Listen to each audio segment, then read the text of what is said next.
السلام عليكم ورحمة الله وبركاته. شي پانزەهەمی ڕەمەزانە و پارشەی پانزەهەم من و هاوکارم ژوان لەگەڵتانین ئینشاءالله تا ئەم ساتە وەختەکە لەگەڵ ئێمە هەمووتان تەندروست و لەش ساغن و تاعەت و عیبادەتی هەموو لایەکتان قبوڵی حەق بوو بێت ئینشاءالله. الحمد لله صحة تصوب باش قالك باشون بيجك ها یەک تۆز پچێک يعني بو نازام ئەمڕۆ ماندوو بووم تشخوريا خواردنەکە فارس پێکەن یەک تۆز پچێک یعنی هەویستم وەکو تۆ قالك بيجك پچێک تشخوريا تو ماندي فاصوليا وبرن يا جيران اللوا صحة وعافية. السلام عليكم ورحمة الله وبركاته. خدي قوتي إن شاء الله خدي رجوع نفيج وطاعتي وهمي تشتكي وكري دوان روجات بيروز ومبارك يتهيبا رمضان بيروز عف صلاة كري خديش وقبيل كت أبد حتى نكا طيبتي دس بروجي قرتني ناكريان جي عندك أم بيجين خمسار بينا درجة خدي بطيبتي جي توبة وفجريانه هي فكرية وتجارنا يتجرت طيبتي جي أف روجي البرمة وماين إيش تا بيروز ترن تجد هيد نافانا دانينا بجا بيفيو كي وهينجي دس بكن وهمتا كيف كن به هيبا بيروز رمضان دا زيادة تر وباشتر خو برهف بكن دا خودش مهمية راضي بتو برحمة قال مهمية دا بكت هدي هم فيروس ناف مدا بچت هم پرزگریک و آلوزی بین چرا سر کردن چی کم همی زانی راو شما نافچه و بگشتی جل جهان آلوزه. بله. بجای که ام پیگ و بین انشالله بلکه خود برحمة خوب دلوانی خود قال مدا بکت هر تشتک پرزگریک یک تایبه تیجی پرزگریک ناف بین امروز ودا چید بن وید مروف خود چرا سر بکت إلا بجهتوي حديد ما يكون مروفت باش خدينا كت اشتايت ماين اگر ويدا مي نما افجا خديتت و هر تشتكي تجوري نفس عادي. بله هر وقت جوان باسی کرد انشاءالله هموش تکان برای باشی برواد و بیرمان نچدم رو تورکمان باس لچاکه و باشیه کد. هم نزانین که هر دایما و تومانه چاکه. چاکە بۆیە هەر دروستبوونی ئەم زەویە و ئەم کەونەش لە پێناوی ئەنجامدانی کاری باشەیە کە خوای گەورە زەوی و ئاسمانی دروست کردووە بۆەوەی دروست کردووە کە ئێمە کاری باشە بکەین و لە هەموو ئاینەکانیشە باس لە کاری باشە کراوە کە داوا لە مرۆڤ کراوە کە کاری باشە بکات و ئەوەی کە دەڵێت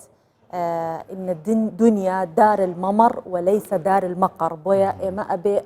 بوايا بزانين كإما بيرياتي أبرين وأول شيء كلاقل خماني أبين تنها شاكا كان معنا. مجا شاكا الفيري بسيار أوا شاكا إلا تو خيراب كي باري يانجي هاري كاريا كسا كي يانجي آخفتنا خيري جي هر شاكا تتحسب كرا هم دفي بابتي ديرو دريجي بحسكين قال ما مستوى عيني خد حسكت للدس بيكي هم دي برف مزجفتك وقال لك يا ديرين وچين في جامعة برف كركوكي وبا شد بتو شو بياوي ونافچه بخوجي الكركوكي باني كو تسردان كريان حتما بو او مزگوتا نا سردان ونافچه بلا بو نافچه روشتون بلا بو مزگوتا كنا چون منش لقال ايوا اي بينم بلا لقال خوم اتعم بن بو شاركي خوم كا مزگوتي دلي باش كونترين مزگوتي شاري كركوكا وهشتا سيما كونو اندازكي لدست نداوة تمني او مزگوتا 388 سال زیاترە و مزگەوتی دڵی باش لە کەرکووک بە شێوازێکی تایبەت لەلایەن وەستایەکی کورد دروست کراوە کە ئەو سەردەمە دروستی کردووە و پێشنوێژی مزگەوتەکە دەڵێ ئەم مزگەوتە بەڵگەیە لەسەر مێژووی شارستانەتی کورد لەم شارە و بابەیەکەوە مزگەوتی دڵی باش ببینین و کاری دەستە بەرەف کەرکووکی دلێ کوردستانی و مزگەفتە دلێ باش باوڕێ.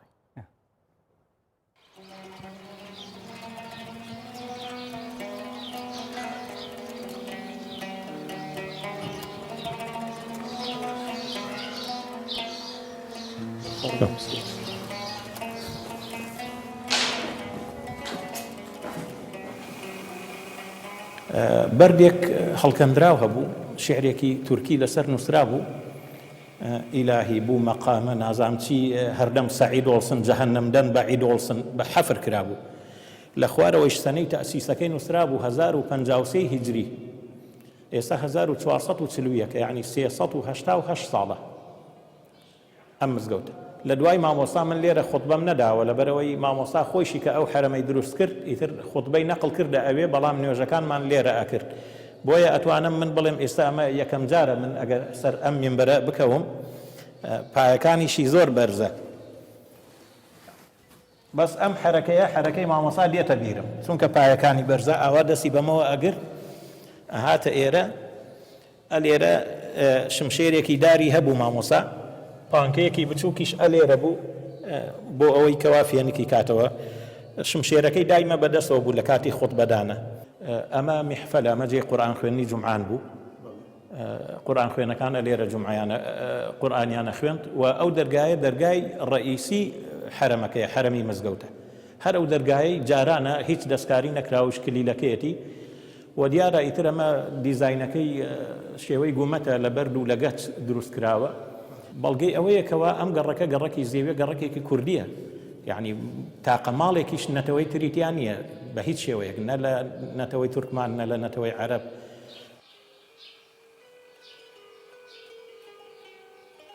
چیرۆکی مزگەوتی دڵی باش بۆچی مزگەوتی دڵی باش بەڵێ ئەگەڕێتەوە بۆ مەلا ئەمین کابرایەک بووە ساحێب دڵێکی باش بووە هەر مەلا ئەمین دڵ باش مەشهور بووە مزگەوتەکەیشیان بەناو ئەوە ناوناوە بەڵام لە سەردەمی تورکەکان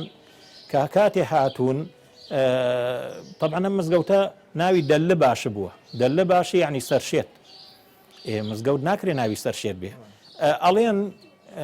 ئەو دڵی باشە بووە تورکەکان قورس بووە لەسەر زوبانیان یان معناکەی تێنەگەیشتون ناویان ناوە دەلە باشە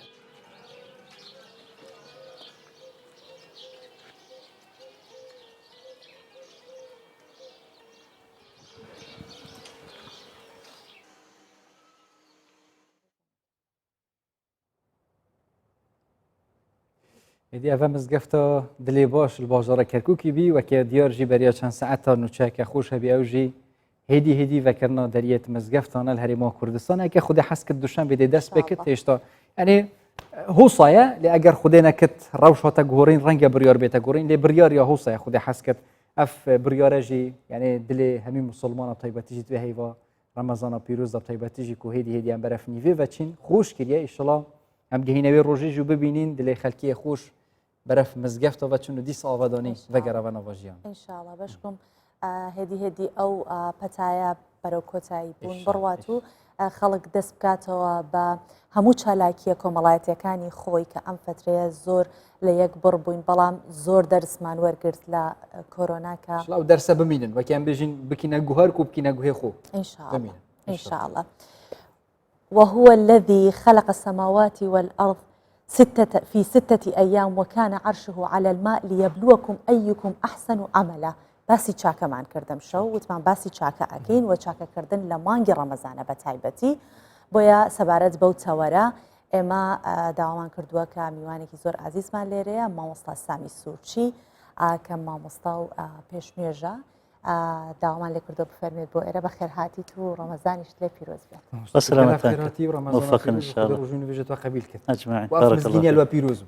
بەسەلامەتان کە خۆشحاڵ بووین هەواڵێکی خۆش بوو بەنسبەت ئێمە و حتمەن هەموو مسلمانان ئینشاءڵڵا مامۆستا باس لە چاکەکردن ئەکەین هەر وەک دەزانین وتمان ئەم کەون و کایناتە لەبەر خاتری چاکەکردن ئەنجام درراوە دروست کراوە بۆی کە ئەمێ مرۆڤ کاری چاکە بکەین ئەمانەی بزانین چاکەکردن لەوەیە قەتیس بکەینەوە کە تەنیا بە کردارەکرێت یان بە گفتارە بە ڕەفتارە بسم الله الرحمن الرحيم الحمد لله والصلاة والسلام على رسول الله سيدنا محمد وآله وصحبه ومن والاه بەڵێ دەستپێشێکی باش بوو جەنابەت ئەم ئاەتت خوێندەوە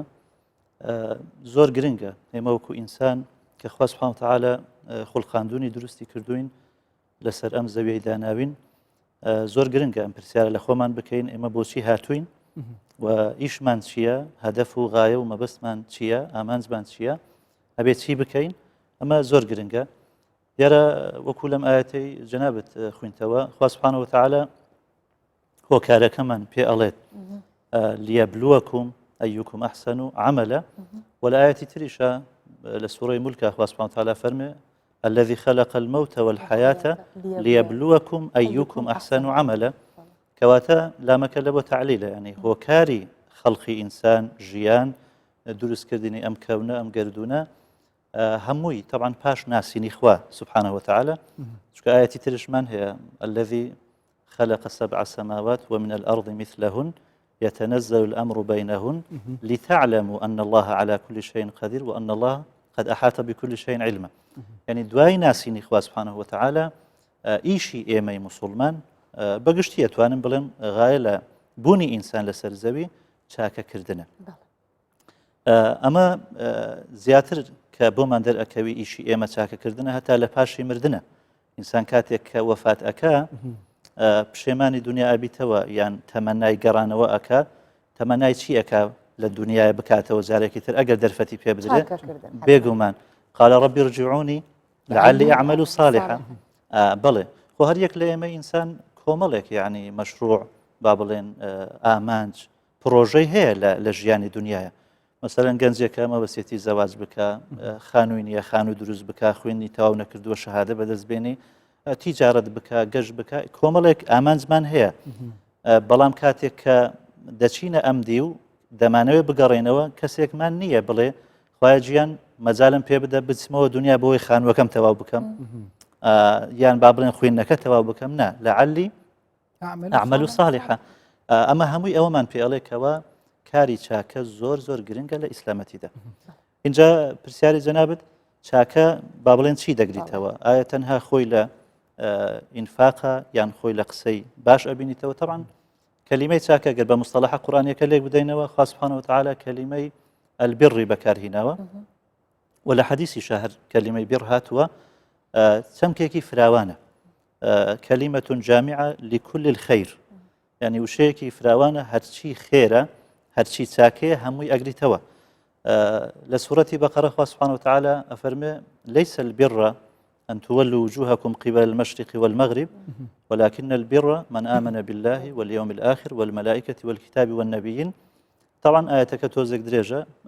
أفرمي تشاكا هر أمنية تورو لا قبلة بكي بمعنى كتير يعني الله سبحانه وتعالى بمن ألي ئیسلامەتی ئەوە نییە شتێکی شکلی بیت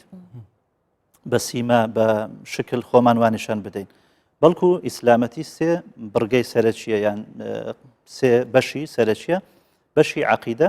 و بەشی عیبادەت و خواپەرستی و بەشی سلوک و ئەخلاق هەموو ئەمانە خوا سوبحانەهو وتەعالە بە بڕ و بە چاکە باسی کردووە بەڵام ئەگەر برێن مەسەلەن جەوهەری چاکەکان بێگومان سلوکی جوانە ڕەفتاری جوانە پێغەمبەر فەرمووی صلی الله علیه و سلم البر حسن الخلق چاکە ئەوەیە کە ئینسانی مسلمان ڕەوشتی جوان بیت معنای ئەوە نییە تەنها ڕەوشت جوانی بەڵکو یعنی کاکڵ وەکو ابن القیم رحمه الله فەرمێ الدين حسن الخلق فمن زاد عليك في الخلق زاد عليك في الدين دین ڕەوشتی جوانە کەسێک لەمە لە تۆ لە پێشتر بی بزانە دینداریەکەشی باشترە بەس مام مستەڵڤێری پرسیار ئەو درست بێت باشە بۆچی لیەبلووەکم ئەیەکم ئەحسن عملا يعني بوچی ئەم تاقیکردنی داینە بوچی هەرێکی حڕ نابێت یعنی بوچی ئیلا لیەبلووەکم یان بێبینتە ڕێگاوە مەسەلەت چیە بوو جوانە خۆی خوا سوبحانەهو وتەعالە کە ئینسانی دروست کردووە مخەیەری کردووە تۆ بزی لە ئینسان نەکردووە بڵێن ئیلا ئەبێ ئەم چاکەی بکە یان ئەبێ بەم شێوازە بڕۆی نا فمن شاء فليؤمن ومن شاء فليكفر إنا هديناه السبيل إما شاكرا وإما كفورا إنسان بخوي آزادة بەڵام بۆچی تاقی کرایتەوە طبعا لە ئەگەر ئێمە تەماشای ژیانی دنیا بکەین هەروایە مەسەلەن بۆ نمونە خوێندن دیڕاسە تۆ هیچ کولیەیەک هیچ زانکۆیەک ئەبینی کە تاقیکردنەوەی تێدا نەبێ دەکرێت ئینسانێک هەر بۆ خۆی بچی و لە نەتیجە شەهادەیەک وەربگری شتیوانە نابیت ئەمە لەبەرچی لەبەرەوەی ئەگەر نا هەر تەڵەبێک وەکوڵی ڕاست دەبیتەوە دەڵێ من زۆر باشم زۆر زیرەکەم زۆرم خوێندووە بەڵام ممکنیشە لە نەتیجە لە حەقەتا وانەبی بەڵام کە ئیمتیحانەکە تاقیکردنەوەکە هەیە دەردەکەوی چێ خوێندوویەتی چێ دەرەجە و نمرەی باشی هیناوە چێ نەهیناوە یعنی ئەم تشین بێژین ژیانە مسلمانی ئیمانداری هەممی تاقیکردنەوە هەر تاقیکردنەکە تێدا سەرکەوت بۆ بچاکە حسێبە بێگومان یعنی هەر حەرەکاتێک هەر گفتارێک ڕەفتارێک سلوکێک ئێمە ئەیکەین لەسەر هەموو پرسیارمان لێ ئەکرێ و هەمووی لە تاقیکردنەوە داین ئەمە شتێکی گرنگە لیەبلووەکم ئەیوکم ئەحسن عەمەلا اینجا ئەم تاقیکردنەوەکەش بۆ چیە بۆ ئەوەیە کاری چاکە ئەەکەین ئەمە گەر وەقفەیەکی لەسەر بکەین زۆر گرنگە خوا سوبحانەهو وتەعالە فەرمێ تاقیتان ئەەکەمەوە بۆەوەی کامتان کاری باشتر ئەکەن یعنی چی ئەحسن ئەمە لە ئیسمی تەفضیلە یعنی ئەسڵ وایە ئینسان هەر کاری باش بکات بۆچی چونکە خوا سوبحانەهو وتەعالە لە ئەسڵا کە ئینسانی دروست کردووە بۆ بەهەش دروستی کردیە کە دروستی کردووە بۆی دروستی کردووە ڕەحمی پێ بکە بۆ ئەوەی دروستی کردووە بەختەوەر بیت بۆ ئەوەی دروستی کردووە بەخۆشی بژێت هەموو ئەمانە بۆ ئەمەیە مەگەر ئینسانێک خۆی نەیەوێت اینجا کەواتە کە ئەسلەکە ئەمەیە و دواتر خوا سبحانه وتعالى هەندێک تاقیکردنەوە هەندێک تەکلیفی ئەداتێ ئەمە لەسەر چی وایە خوای گەورە سبحانه وتعالى دینێکی بۆ ئێمە نردووە لەگەر فطرەت و لەگەر نەفسی ئێمە طبیعەتی ئێمە ئەگونجێ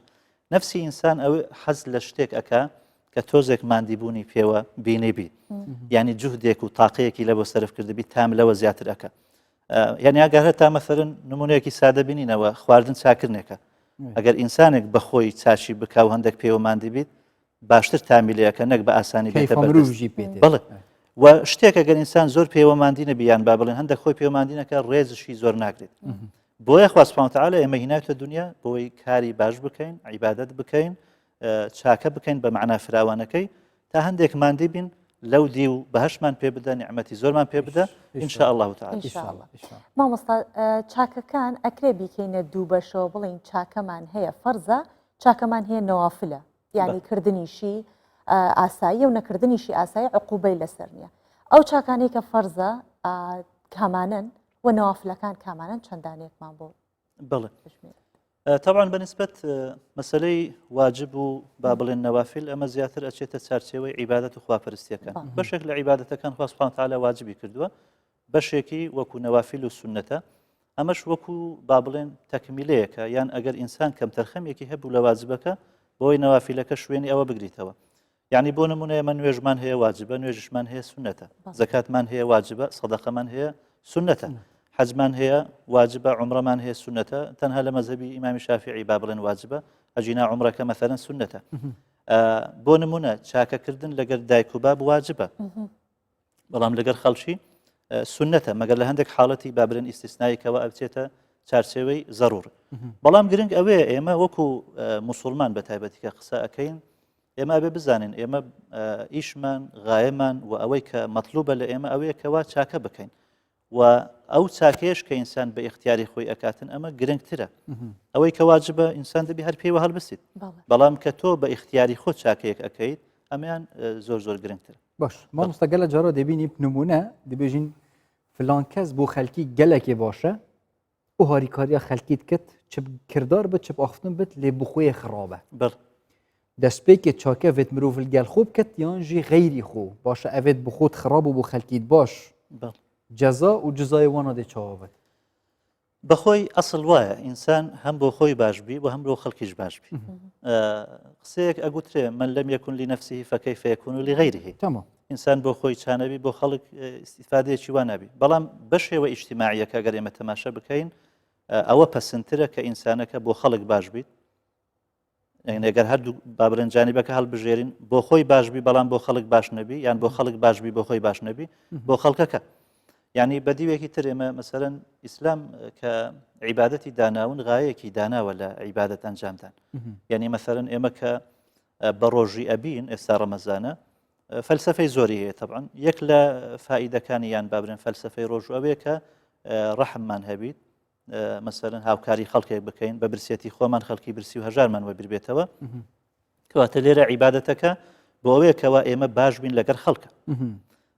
ئەگەر من لە نێوان خۆم و خوا باش بم ئەمە شتێکی قەتیس کراوە لە بینی خۆم و خوا هەر لۆ من باش بەڵام گرنگ ئەوەیە کە ئێمە لۆ کۆمەلگا باش بین لەگەر دەوروبەرمان باش بین ئەمە جانیبەکە بەس تەمەل فێری ئەڤە مەسەلەن بۆ نمونە کۆبرایەکی هەی دەوڵەمەند داوای کاری خەلکیت کتب دانا خێر و سەدەقا بەس نوێژاوینینە ڕۆژیاوینینە ڕەنگە هەر تشتێکی حەرام بێت بەخۆت یانژی بکەت دێچەوە ئەف مەسەلە ئێتەژێک جوداکردن طبعا بنسبة أو أما قصة كمان لسر الدنيا بو أجر حسابي لا إخوة بكن سبحانه وتعالى خواهي پروردگار هردو كشتي بيكا وبستي توا يعني نويجكا لقر شاككا ناكري أو نويجنكا لملاوة بلي من صدقاء أكم مثلا بو نمونيان هاوكاري خلقك أكا بلام لولاوة بروجي نابيد لسر نوێژنەکردنەکە عقوبەی زۆر گەورەیە طبعا علەما بەشێکیان ئەفەرمون ئەوەی نوێژنەکە هەر کافر دەبێت بەس سەدەقەوەیژی حسێبە طبعا خوای گەورە سبحانه وتعالى أفرمى إنا لا نضيع أجر من أحسن عملا يعني أما لعدالة خواه سبحانه وتعالى فمن يعمل مثقال ذرة خيرا يره ومن يعمل مثقال ذرة شرا يره بەڵام مەبەست ئەگەر تۆ هەڵسەنگانێکی بۆ بکەیت نوێژ نەکردنەکەی زۆر گەورەترە خەتەرترە لەوەی کەەوە ئەو مەثەرەن هاوکاری کەسێکی ئەەکە بۆیە ئینسانی مسلمانی کامل ئەوەیە کە هەردووشیان پێکەوە گرێ بدە یعنی بۆ نمونە لە سەرەتای سوورەتی مؤمنون خوا سبحانه وتعالى کە باسی ئیماندارەکە قد أفلح المؤمنون الذين هم في صلاتهم خاشعون والذين هم عن اللغو معرضون جا صفتەکان باس ئەکە ئەبینین خوا سبحانه وتعالى ڕەبتی کردووە لە نێوان عیبادەتێک لەگەر ئەخلاقێک کەواتە بۆچی ئەمە گرێداوە ئەبێ نوێژ بکە خشوعی هەبی لەه لعب یان با بڵێن لە غوشتی بێکەڵک قسەی بێکەڵک خۆی پارێزی لەم لاوە فەرمێ زەکات ئەدا لەم لاوە فەرمێ دامەنی خۆی ئەپارێزی لەم لاوە باس لە ئەمانەتەکە ئەبێ دەستپاک بیت لەم لاوە جارێکی ترە فەرمێ محافەزە لەسەر نوێژ ئەکاتن ئولائیکە هم الوارثون ئەمانە دەبنەوە کەواتە ئەبێ تەرکیز بکەینە سەر هەردوو جانب ناکرێ ئێمە جانبێکی بکەینە قوربانی جانبێکی تر زۆر شاکە مامۆستا من دەگەڕینەوە لات و بۆ پرسیاری زیاتر بەڵام ئێستا دەچینە لای هەردوو پەیامنێرمان ئاراس ئەحمەد و هەروەها ئارام بەختیار کە ئارام بەختیار لە سلێمانی لەگەڵمانە و ئاراس لە هەولێر و هەردووکیشیان لە دوو شوێنن کە شوێنێکی قەرەباڵخە و شوێنی خواردن قەرەباڵغی دیارەوە دەست پێکردی ئینشەڵڵا دەستپێکێک و خێرێ بێت و دیر بنشەمینە یەکەم جار ئەچم بۆ لای ئارام لە سلێمانی کە لەگەڵمانە ئارام پێم بڵێ لە شوێنێکی باسی خواردنی خۆشیان کرد باسی کەڵەشێری سلێمانی پێم بڵێ وەزع چۆنە لای تۆ وەزعی مەعیدە و ئەو بابەتانی تۆ لەوەستوبۆنیەوە برسیە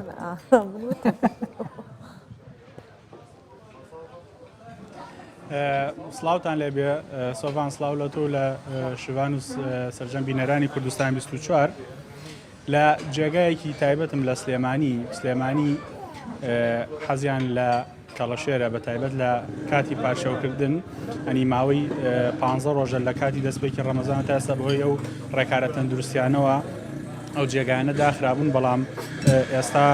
کراونەتەوە یەک لەو شوێنانی کە گەنجان زیاتر بۆ پارچەوەکردن ڕووی تێدەکەن ئەو شوێنەیە کە کەڵەشێری کوردی زیاتر تێدەفرۆشن کە خواردنێکی زۆر تایبەتە لە شاری سلێمانی سۆڤان دەمەوێت پێتان پیشان بەم بزانین ئەم کەڵەشێرە چۆن دروست دەکرێت لە سلێمانی و بۆچی ئەم خواردنە تایبەتە دەچینە لای وەستا عوسمان کە ئەو سەرقاڵی دروستکردنی کەڵەشێر و هەروە خواردنەکە لێرە ئامادە دەکات و هاوڵاتیان زۆر ڕووی تێدەکەن وەستا عوسمان سلااوتان لێبێت خەڵکی سلێمانی حەزی لە خواردنی کەڵەشێرە بە تایبەتی پاشێوان ماوەی چەندێکە نیان خواردووە لە کاتی دەستپێکی ڕەمەزانی ئەم ساڵەوە تایبەتمەندی کەڵەشێر چییە بۆ خەڵکی سلێمانی وڵات تاوان کەڵەشێر خۆشترێت سا خەڵەکە من خویاوەتە کەڵەشێرەکە کەڵەشێرەکە باشترە مریشکە ناسکی خۆمان لەبەر ئەڵەن علەف وچی بەس کەڵەشێرەکەوانێ کەڵەشێرەکە زۆر خۆشە شەو بەداخەوە درەنگ هاتنیەوە شتەکانمان زۆر کەم ماوە چوار نەفەر کەڵەشێرمان ماوە لەبێت دوسێ نەفەر مریشک باشە ئامادەکردنی کەڵەشێرەکە وەکو مریشکە یان تایبەتمەندی خۆی هەیە تقریبان 4-5 ساعتێوێ بەلایانی کەمەوە ئەو پیرترە پیرە ئەبێت زیاتر بخینە سەراگە مریشکە ناسکەکە تقریبان مریشکە ناسکەکە لەوەی هەر بەنی ساعت سێ چارەکە کوڵێ بەڵام کەڵەشێرەکە نەکەڵەشێرەکە پیرە 4 ساعت و نیجاروا 5 ساعت جاریوە 4 ساعت تقریبان ئەو نەیەوێ پیرە بۆچی خەڵکی سلێمانی حەزان لە کەڵەشێرەوە کەڵەشێر زۆر حەزێ کەڵەشێر خۆشە کاکە ئای خۆشێکی لەوایە یان ترسی نییە گۆشتەکەی تر مریش کەڵەشێر بەوایە کە تەمەنی بدەین ساڵ و نییە 2 ساڵ و گۆشتەکەی خۆشترە مریشکەکە تەمەنی 40 تا 50 شەوە فەرقەکەی لەوایە زۆر خۆشە کەڵەشێر دەست خۆش زۆر سپاس بەڵێ سۆڤان ینی ئەم خواردنە تایبەتە لە سلێمانی هاوڵاتیەکی زۆر ڕووی تێدەکات بۆ پێی کە خەڵکی سلێمانی حەزیان لە خواردنە کە خەڵکی سلێمانی بۆ ناسراون بە تایبەتی لە پاشەوکردن دەیانەوێ خواردنە بەتام و بەلەزەتەکان بخۆن و ئەم شەوێمە هاتینە ئێرە بۆ پێی کە کەڵەشێر سەرەکی ترین خواردنەکە هاوڵاتانی سلێمانی زۆر تامەزرۆین زۆر حەزی لێ دەکەن و زۆر دەیخۆن بۆیە حەزما کرد ینی هاوڵاتانی کوردستانەوە بزانن کە لە سلێمانی لە پاشەوەکردن چەندە هاوڵاتیان ڕوو لە ئەو شوێنە دەکەن کە کەڵەشێر دەخۆن وەکو دەبینن هاوڵاتێکی زۆریش هاتوون ینی ئێستا کاتەکە خەریکە درەنگ دەبێ بەڵام پێشتر ئێرە زۆر قەڵەباڵغ بوو کەڵەشێرەکەش بەرەو لە تاوابوو دەچێ و ئەوەی منیش پێشەوەی سار بێتەوە ئەمێ بڕۆم تاوی بڕۆ خواردنەکە نوۆشی گیان کە ئەکیت سلێمانی بە کەڵەشێر و برنجی کوردی بەناوبانگە لە یەکێکە لەو خواردنانە ئەنجا بە کفتەی سابوون کەرانیش ئەوێش کفتەکەی ڕۆژێکیش بمان بە بۆ ئەوێ ئارام حتا تێمە سلێمانی خودی حەز کرد دێگە لە هەموو شوێنە خۆشخۆشانەمان پێ بشان بە لێرەوە کفتە بۆ پاشێوکردن نابێت لە بەرەوە یەکە کفتە بخۆی تۆزێت بۆ توینەتی خراپە بۆیە کفتەکە هەرە خوب گەهینە دیکلێ خۆ هێشتا کەسێ نەخۆری بڕۆ با ساردنەبۆ تۆ بە ئێمەشتین بۆ لای ئاراس بزانین ئاراس چیە خوات ئەم بژنی کەلەشێر ئەم بژنێ دیکل و برنج دیکل و برنج بڕۆ بەلای دیکل و برنجەکەت بەرەف ئارازی بەچین ئاراس پاشیوا خێر و بەرەکەت بدەمێتە باش بۆ گەنجاب تایبەتێژی من و چیاکە دڵخۆشکەرە هەیل هەولێرێ بازار ئیسکان و جادە ئیسکان دەست کار کردە ئەڤ نوچەکە دڵخۆشکەرە تایبەتیژی بەریاهی ئەفشەوەت گەلمەدا بن یعنی هەندێک برادرە گوتەمە ئاراز بێجا کاوزانین هێدی بووە قەرەباڵەخ ئیسکان و تە ئەفشەوەل بەرە پاشی وێلوێرێ بکیل ئیسکان بکیان وێت و بچیا ماڵ فەرزە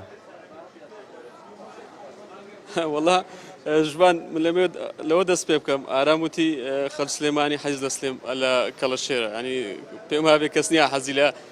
کەڵەشێر نەبێ لە ئیسکان ئەگەر بەبییران بێ سەرەتای مانجی ڕەمەزان ئێمە شوێک لێرە ڕاستە خۆمان کرد زۆر جیاواز بوو چۆڵ بوو ئێستا ئیسکانێکی دیکە دەبینین لێرە بە قۆناغ ژیان لە ئیسکان دەستی پێکردوتەوە دەست ژێڕەکان لێرن هەندێک دوکان ئەوانەی مارکێت و ئەوانە لە کراونەتەوە بەڵام هەندێک شوێن ماوە بۆن منە کافتریایە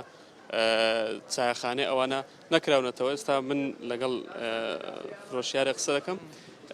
پێم بڵێ ئێستا دەستان بە کار و کاسبی کردوتەوە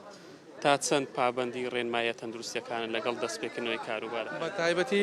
دەبیت 100% پابندی ڕێنمایە تەندروستیەکان بین لەبەر ئەوەی دەبی ئیشەکەمان دەوی جوان یەکەم دەستەکان جوان بشورێ و دەست چێش و کلنگ سوش دەبی شتانەمان هەموو پێبێ هەتا نابێت شتەکان بەدەست بخورێت دەبی دارمان هێناوە بەدەوی بەدار بخورێ بەڕاستی هاوڵاتی 100% پابندە بەڕاستی هەتا پێشیان خۆشەکە دارەکانیان دەنێ شەشی تازەیە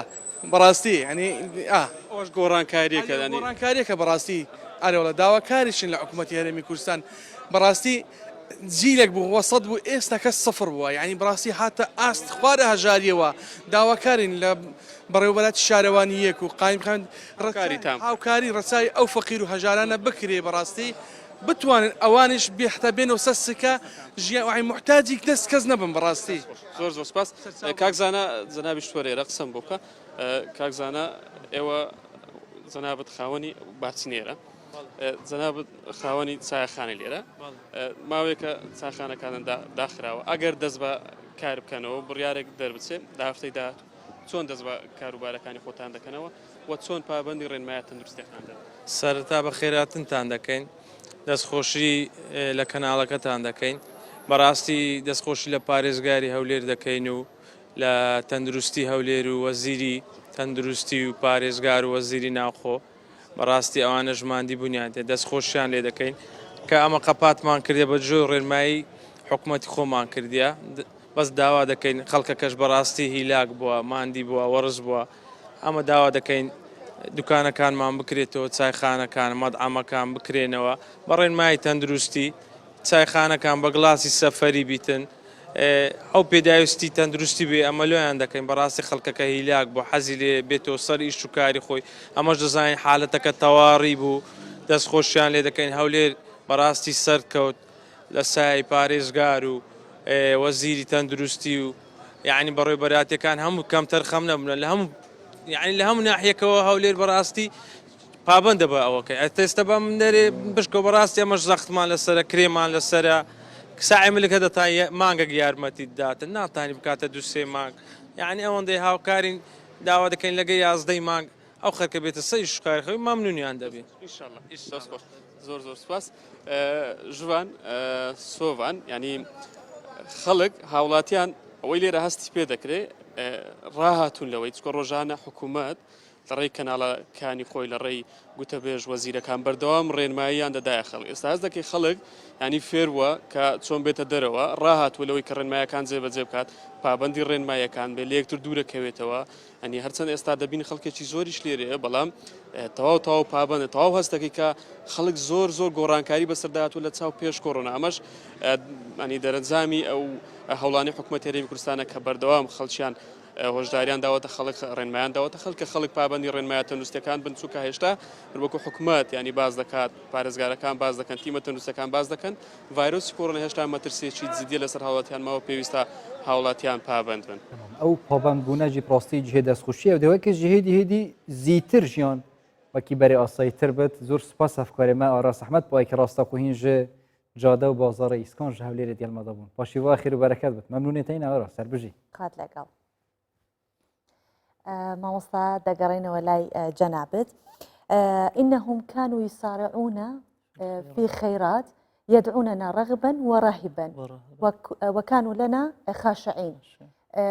کەواتە ئەبێ پەلە بکرێت لە کاری چاکە بەڵام کەسێکە دەیەوێت پەلە بکات لە کاری چاکە و دەسەڵاتی نییە ئایا پاداشتی هەروە بۆ حسابە؟ بەڵ بێگومان ئاەتەکە دەربارەی پێغەمبەرانە سەلامی خۆیان لەسەر بیت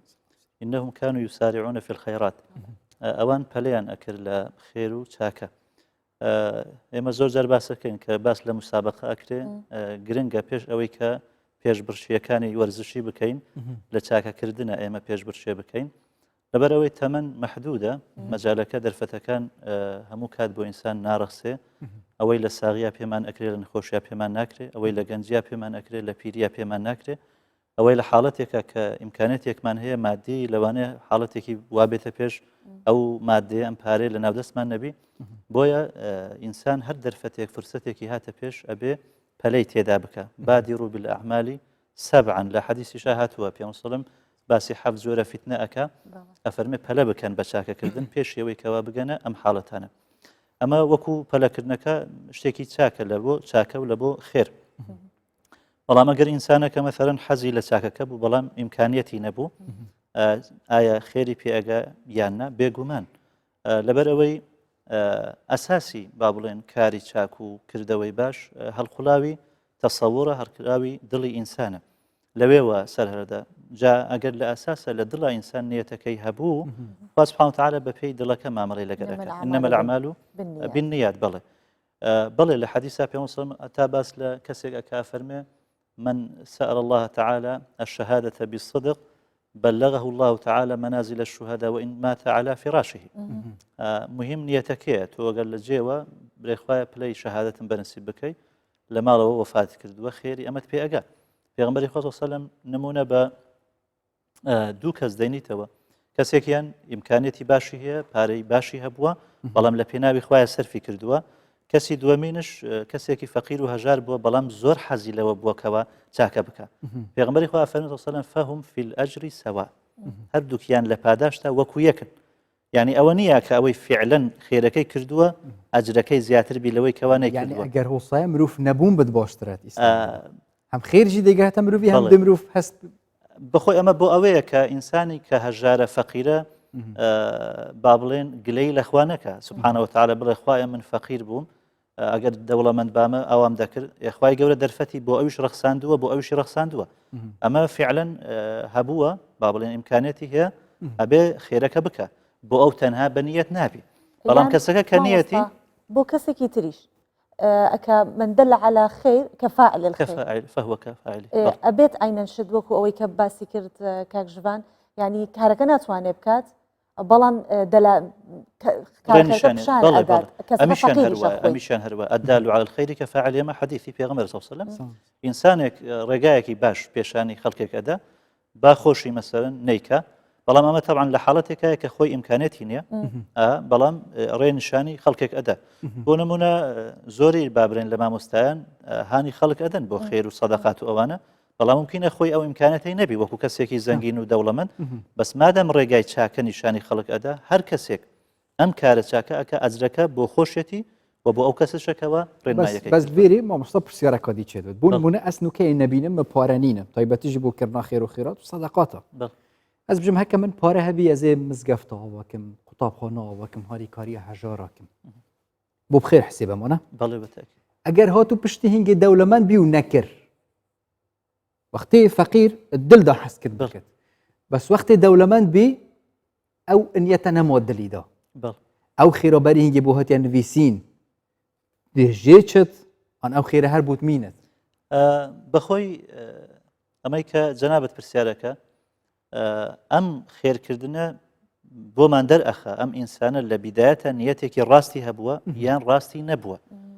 بۆیە حەدیسەکەمان خوێندەوە من سأل الله تعالى بالصدق ئەم صدقە لە چی وە دەرئەکەویت بۆ مەسەرەن تۆ نازانیت چ لە ناو دڵی منە منیش نازانم چ لە ناو دڵی تۆیە بەڵام کردەوە سلوک ئەمە ئەسەلمێنێ جا کاتێک ئەم ئینسانە ئیمکانیەتی ئەبیت با بڵێن حاڵەتێکی ئاوای دێتە پێشێ و پارەی دەبی ئەگەر مزگەوتەکەی کرد قوتابخانەکەی کرد مستەشفایەکەی کرد دیارە ڕاستی کردووە لە نیەتەکە بەڵام ئەگەر پشێمان بیتەوە نەخێر بڵێ بڵێ لەسەر قسەی جەنابەت دکتۆر نابلوسی باسی نەفرێکەکە کە زۆر زەنگین و ئەمانە بووە ئەڵێ تووشی جەڵتە ئەبیتن لە ڕێگا برازایەکی کوڕی برای بابرێن لەگەری ئەبی ئەیباتە نەخۆشخانە ئەوەندە پێڕادەگا دەڵێ ئەوەندە وەسیەتبی بۆ ئەمە ئەوە قوتابخانەیەکی پێ بکەن و نازانم بڵێ مەجموع شتێکی باس ئەکە قەدەری خوا ئەچیتە نەخۆشخانە دواتر چا دەبیتەوە دێتەوە لای بانجیەکە ئەڵێ چت لە کاغەزەکە کرد ئەرێ وەڵای خۆمە ڕاست لێ وەردەگری و هەری دەزڕێنی کەماتە ئەوە نیەتی باش نەبووە قەدەری خوا فەرمێ پاشی 18 ڕۆژ ئەمجارە وەفاتی کرد کەواتە نیەتی ڕاست ئەوەیە کە عملەکە تەصدیقی بکە ئەگەر هەر نەیبی باشە بەڵام کە بێتە ناودەستی نا ئەو کاتی دەبێت کاری چاکە بکە مامۆستا من پرسیارێکم بۆ دروست بوو لە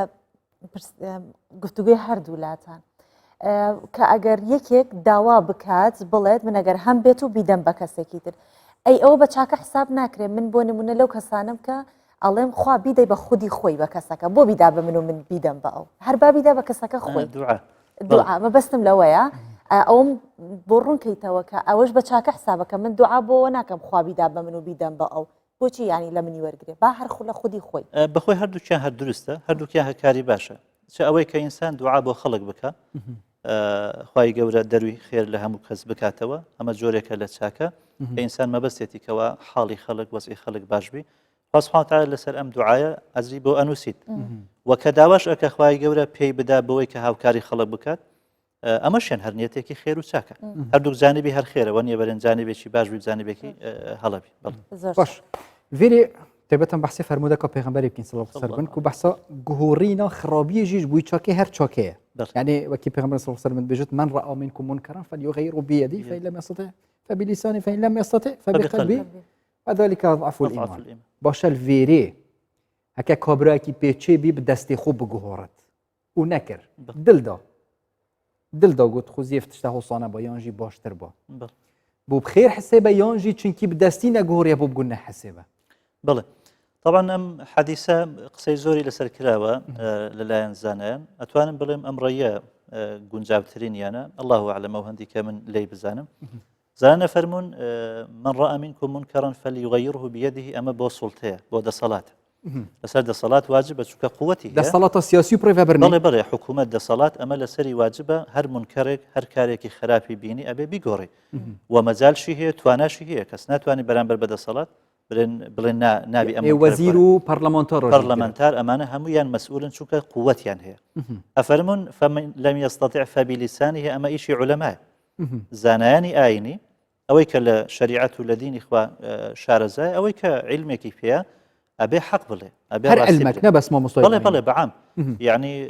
عالم یعنی کەسێکەوە خوا بناسیت حەق بناسی ئەمە ئەنی عالمە بەڵام زیاتر مامۆستایانی ئاینی با بڵێن وەکو وەزیفە یعنی ئەرچیان زیاتر لە پێشتر ئەجینە هەر کەسێک پێغەمبەری خوا فەرمووی سەلەم بەلیغوا عنی وەلەو ئایە ئەگەر تۆ تەنها ئاەتێک ئەزانی فەرمودەیەک ئەزانی ئەبێ ڕای بگەینی تەنها قسەیەکی خێر ئەزانی ئەبێ بیگەینی ئەمەش بۆ سنفی زانا و ئەمانەیە فمن لم يستطع فبقلبه ئەمە بۆ عامی خەڵکە عامی خەڵکێک کەوا نە قووەتی هەیە نزانینی هەیە عیلمی هەیە ئەو تەنها بەدڵ هەر ئەوەندەی پێکرد بەڵێ ئەکرێکە حەدیسەکە بەم شێوازە تەقسیم بکەین بەڵێ مامۆستا لە کوردەواری خۆمان قسەیەکی ئەڵێ تیکە لە دەم بکەوێتە کۆش باشترێکە لە ئیسلامە لە دینی موسڵمانان باس لەوە کراوە کە نزیکترین کەسەکانە بە چاکەیان لەگەڵا بکرێت یا چاکە لەگەڵ هەموو کەسێکان بڵێ وەکو چاکە ئەولا وایە ینی لە پێشتر مەقولەکەیە الأقربون أولى بالمعروف بەڵێ نزیکترین کەسی خۆت لە پێشترە لە بۆ چاکەکردن واتە چاکەکردن بە دەرەجاتە تا پێغەمبەر سەلەم کە باس لە پرسیاری لە ئەکرێ چێ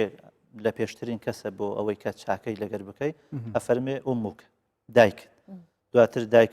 دایکت ئەو جا فەرمێ ثم ئەباکە اینجا بەم شێوازە براتە و ئامۆزاتە و ئەمانە بۆچی زانانە فەرمونون ئەم خزمەی تۆی هەیە بەڵام خەڵکێکی تر هەم خەڵکە خزمی خۆی هەیە و تۆشی هەیە کەواتە زەڕوڕە ئێمە لە خۆمانەوە دەست پێ بکەین هەتا ئێمە گەر باس لە نەفەقە بکەین کامەشان هەر چاکەیە طبعا کەسێک کە مثلا عائلەی خۆی مەسرەفی ئەکا مناڵەکانی ئەمەش هەر سەدەقەیە پێغەمبەر سەڵەم فەرمێ هەتا پارۆنانێک کە تۆ دەیخەیتە ناودەمی خێزانت ئەمەشان هەر سەدەقەیە لە بۆ تو جا ئەگەر ئینسانێک ئیمکانیەتی زۆر ضعیف بوو ئەفەرمێ هەتا لە مەسەلەی سەرفترە ئەبێ لە خۆیەوە دەست پێ بکات دواتر خێزانی دواتر مەسەلا مناڵەکانی بچووکی مناڵی گەورە دایکی بابی ئابا ئەبێ پێدا بڕۆن بەڵام ئەگەر ئیمکانەت هەبوو طبعا ئەکرێ بۆ خەڵکێکی تر بەس بۆچی خزمەکە لە پێشترە لەبەرەوەی هەم سیلەی ڕحمە و هەم سەدەقە و خێرەکە باش تا بەحسی سەدەقە و خێرەی کرد بەس ئاەتە قورآنە پیرۆز دەبێت ئینەمە سەدەقات و ویجا دیار کرێ للفقراء والمساكين وحتى دمایی ئەگەر هۆسابێت ئەو سەدەقە و چاکە چۆتی تەحسبکردن هەکە تەشیت خۆیت نزیک دەست پێ کرد و یا دیژی یعنی دیارە فقراء و مساکین و ئەو کینە صدقة بوانا أمي جنابة خوين توام آية فريزي زكاة إنما الصدقات دواتر لآياتك أفرمي فريضة من الله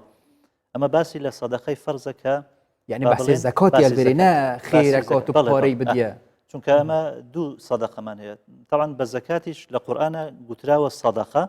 لەبەرچی چونکە کەلیمە سەدەقە لە سیدقەوە هاتووە یعنی نیشانەی ڕاستگۆی کەسەکەی لە ئیمان و لە ئیسلامەتیەکەی خۆی کە زەکاتەکە ئەدا خێرەکە ئەکاتن ئەمە بەڵگەی لەسەرەوەی کە ڕاست ئەکارێ من مسلمانم ڕاستەکە کارێ من ئیمان خۆشی دیار ڕاستی بەس وەکو خودی با بڵێن سەدەقەکان ئەبیتە دوو بەش بەشێکی زەکاتە ئەمە واجبە لەسەری هەتا ئەگەر ئینسانەکە نەیدا أبي حكم يعني ليه بستيني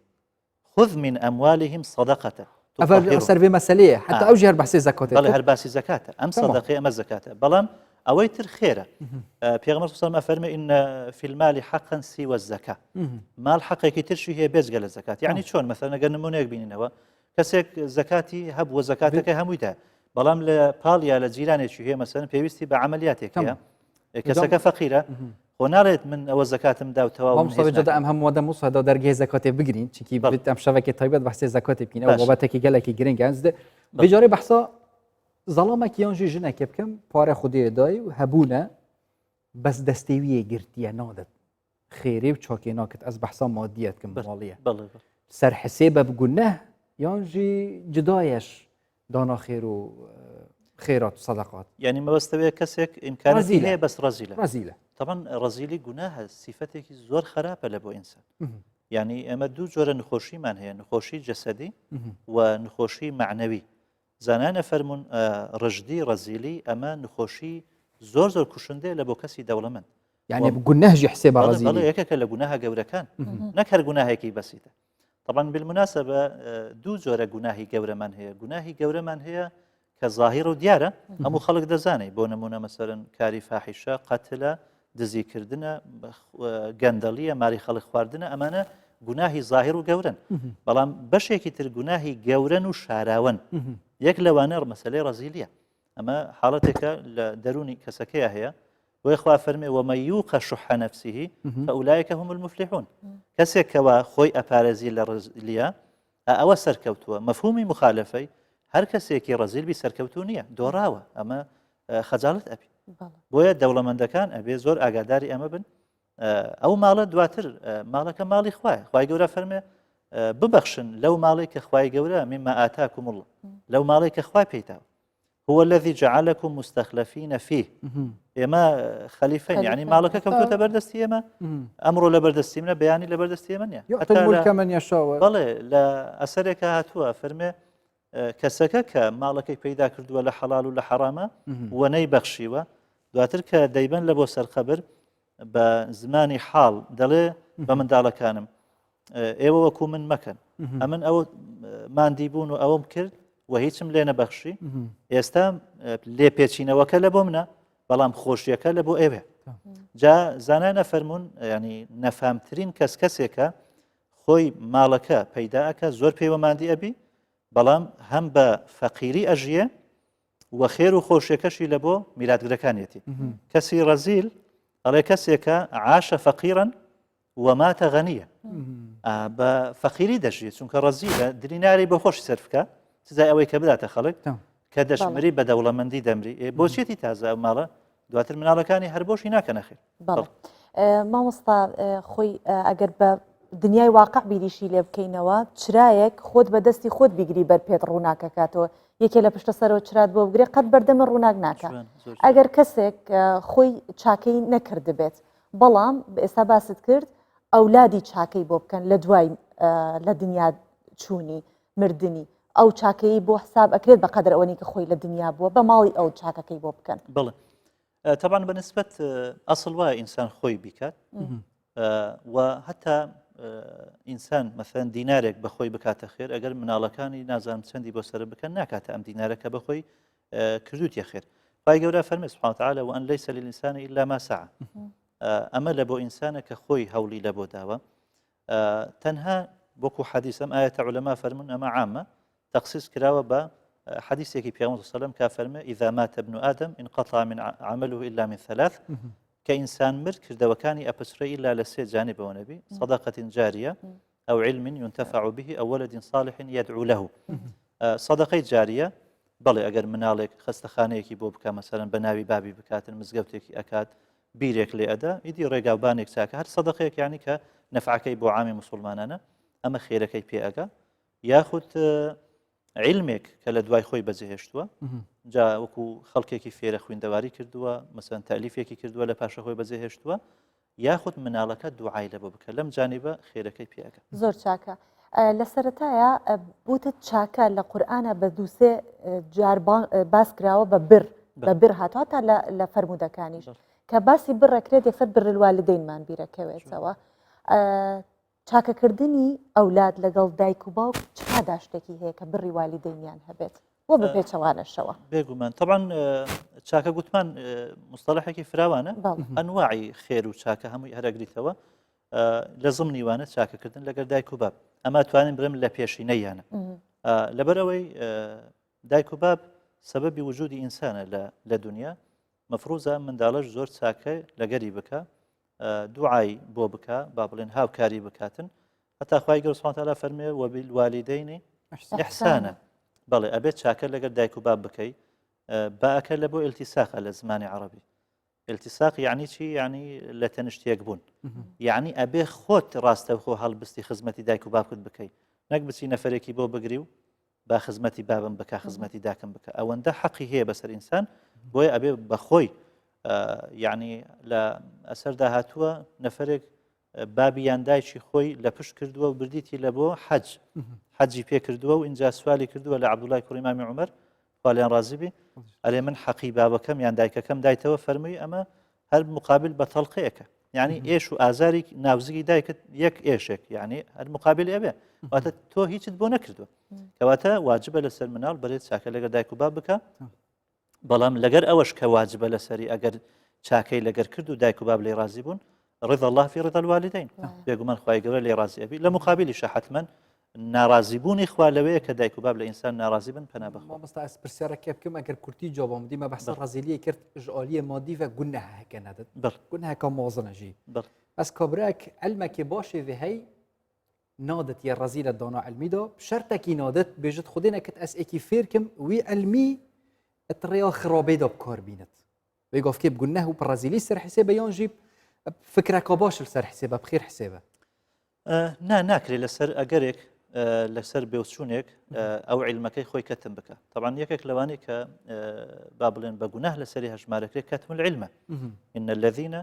يكتمون ما أنزلنا من البينات والهدى من بعد ما بيناه للناس في الكتاب أولئك يلعنهم الله ويلعنهم اللاعنون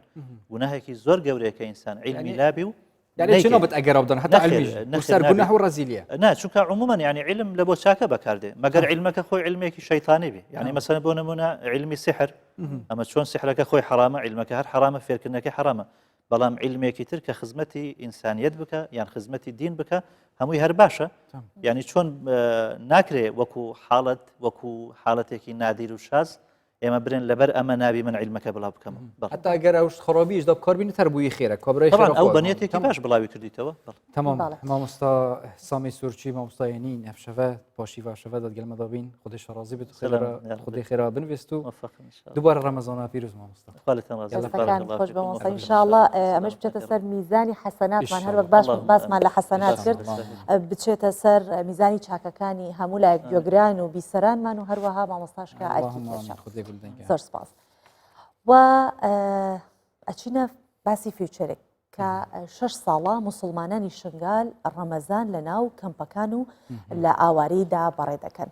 هاوکات کاری ڕۆژانەی خۆیانیش ئەکەن لە ناو کەمپەکانی زاخۆ کوردی ئێزیدی لە ئاینی دیکە هەن بەڵام هەماهەنگی و پێکەوە ژیانێکی قوڵ لە نێوان ئەو دوو لایەنەیە هەیە کە لە مانگی ڕەمەزانە خواردن و خواردنەوە لە پێش چاوی موسڵمانەکان ناخۆن پێکڤە ژیانەکە جانە بەرەف ناوکەمپۆ تایبەتیژی ژیانت نیێ بەرە کوردێن ئێزدی و موسڵمان و ئین کریستیانژی ببینی کەمپۆ چەند مشکویە ئەوەرەیەن شنگالەیە لە زاخۆ دەوێ کەمپێدا مسلمان و ئێزدی پێکڤە دژین یەک ji êvarên baraniyên meha Remezanê û pêkve û di nava yek bazar da êzdiyên kempêkarên xwe dikin û misilman jî mijîlî berheviyên berbang û fitarê ne. Birayê ku done navê ku dodayne em derkevî ji kempê ne cixare ne av ne xwarin hemdela em zerelekî hevalê xwe nakin pêşber zerekî hevalê xwe bikin وەکو دۆ الڤێرم هەم لەوێ کو دۆنە بسلمان ئێزدی براتی چ ئینسانی احترامە شەوالی خۆڕە بگرێ ماڵاویاوە پشنی ڤرۆتێ مەساعەت سێ ستێم هەتانی بەرێ فەتارێ و ئازچێم و الحەمدلله يعني بازار وسطة يعني نوكي بري هيا زاف ونا ما وسطة مصرفي ما يومي درت كبير الحمد لله ورمضاني ما جي أفصالة قالكي خوشة جو قالكي خوشة نقرمة Di nava kempê ji dawl û gorî rênmayan heta demjimêr 6 bazar vekirî dimîne û piştre her kes qesta mala xwe dike. Remezana şeşeya ku misilmanên Şingalê di nava kempan da û bi derdeserî û nehametiyên jiyana awareyê re bi ser dibin. Êvaran jî bi vî awayî ew qesta nava bazarê dikin û berheviyên berbangên xwe dikin. Em jî ji bo îfitarê qesta yek ji xêzanên misilmanên nava kempê dikin. Em li mala Eyûb Seydû mêhvan dibin. Kêm ji bo berbangî maye û ew berheviyên fitarê dikin. Her kes çavereyî bangî dike. Niha demê bangê meğrebe û ew rojiya xwe dişkênin.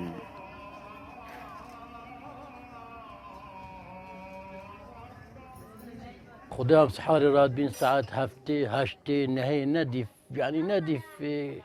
كيف ما رابوني ام ديكي سر شولم دين ساعات شاري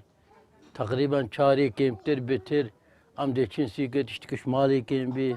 اشفتاري كيم بي ام هندا جارة هندا عداد معزومين حتى ام خليك الدين او ساري خد شوين ام دام بقهين واندرو هندا جارة ام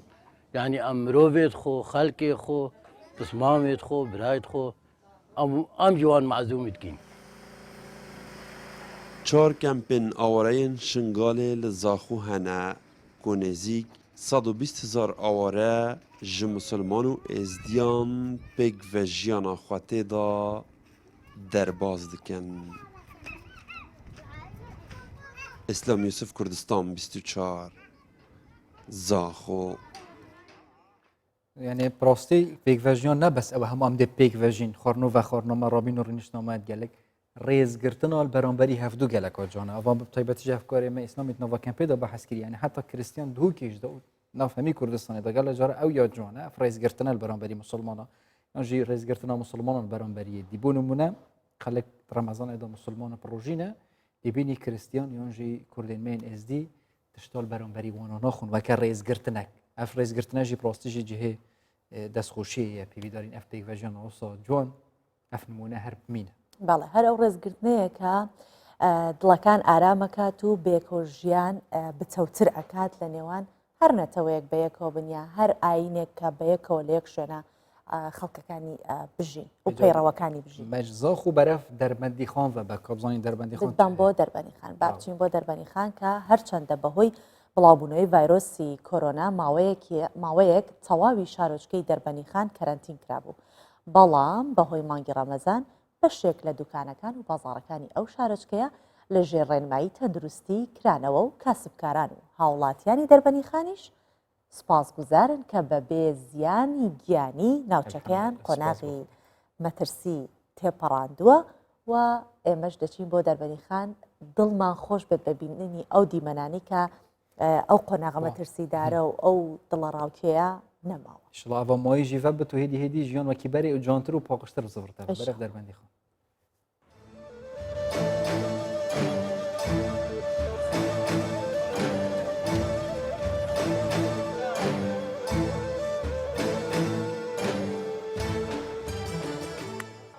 سەرەتا لەگەڵ هاتی مانگی ڕەمەزانی پیرۆزە دوکانەکان کراونەتەوە بە تایبەتی ئێمە وەکو پیشەوەرێکی شاری دەربەنی خان حکومت بەدەم داواکاریەکەمانەوە هاتووە و ئیشەکانی وە ڕاپەڕاندین و دوکانمان کردوێتەوە پێویستەکە ئێستر لەمە لاش دوکانەکانی کە بکرێتەوە و بەڕووی هاوڵاتیانە چکۆ سوپاس بەخوایش مەترسیەک نەماوە.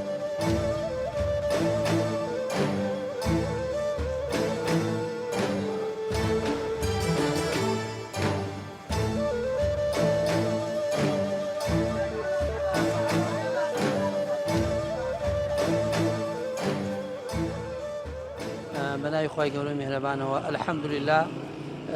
میلەتی کورد بە تایبەت کوردستانی و تایبەت شاری دەربەنی خان الحەمدولله لەو ناڕەحەتی و لەو نەخۆشینە کوشندەیە ڕزگارمان بوو فإن مع العسر يسرا دوای هەموو ناخۆشیە خۆشی ئینشاءالله لەخوا وەزیایە زۆر بە سەلامەتی ڕزگارمان بوو ئێستا شاری دەربەنی خان ئەوەسا ئاسایی بووەتەوە و طبعا بە هیمەتی هەم شارەکە بە هیمەتی یعنی دیارە خی گەورە کۆمەکی کردوین الحەمدولله و هەروە خەڵکێکی زۆریش پابند من بە ڕێنمایەکانی تەندروستیەوە کە ئەمە زەرورە بەڕاستی زەرورە الحەمدولله خەڵک بەباشی ئەو ڕێکارانەی گرت و بە سەلامەتی دەرچوین شکر بۆ خوا.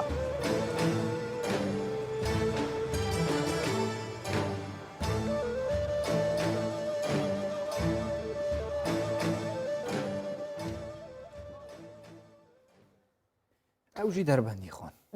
جانوکە ئینشاءالله هەموو شارەکانی دیکە بابەتێکی هونەری بەس تایبەتیژی ئەف بابەتی هونەری یەکەمین جارە تێتە بڵاوکردن و کلیپەکە نییە تایبەتیژی گرێدایڤێ ڕەوشێ و هەیڤە ڕەمەزانە پیرۆز و شکر و حەمدا خودێ مەجا یادیژی پیواتەوە بزانانی کاکێ ئەوە پێشکەشی مەکری ئەم دێ پێشکەشی بینەڕاکی ئێستا من بەسێوە ئەەکەم ئەڵێم ئەم مانگی ڕەمەزانە هەر چەندە ستۆدیۆکانی تەزجیلی دەنگ و چالاکیە کۆمەڵایەتیەکان میوزیکەکان هەر هەمووی ڕاوەستە بوو بەڵام ماشەڵڵا زۆرێک لە هونەرمەندان لە جێی خۆیان و لە ماڵی خۆیانەوە کاری جوانیان کردبوو بۆ ڕەمەزان کە ئەمیشێکێکە لەو کارانە کە ڕێناس ئاکرێیی هونەرمەندی کورد ئەم پێچوانە لە وڵاتی کەنەدا ڤیدۆکلیپێکی بە ناوی حەمد و شکر بڵاو کردوتەوە تێکستی گۆرانیەکە لەلایەن شاعیران بورهان زێباری و هەروەها ناڵبەند و نووسراوە و ئاوازی هونەرمەند خۆیەتی و دەرهێنانی ڤیدۆکلێپەکە لەلایەن ڕێکار سەیدا کاری بۆ کراوە بەرهەمەکە بۆ یەکەم جارە لە سەر شاشەی کوردستان 24 بەڵاو دەبێتەوە و سڵاوەکە تایبەت بە هونەرمەند ڕێناس ئەکرەی و پێی ڤەکلیپۆی ببین حەمد و شکر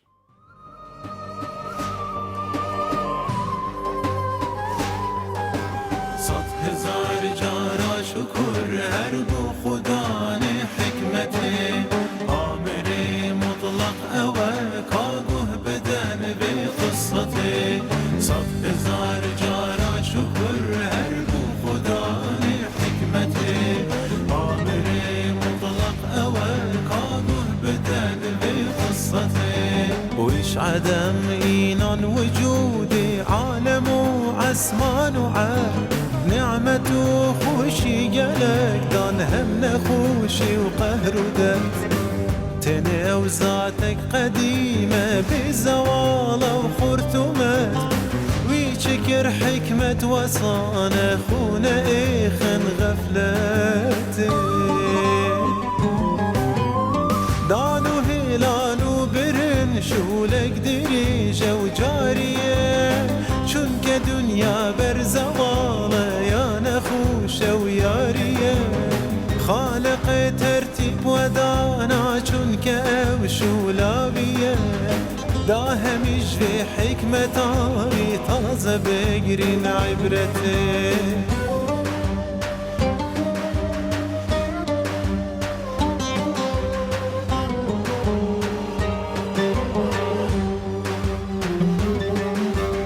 أسوك إيدي بوجود أهل العب وغفلتي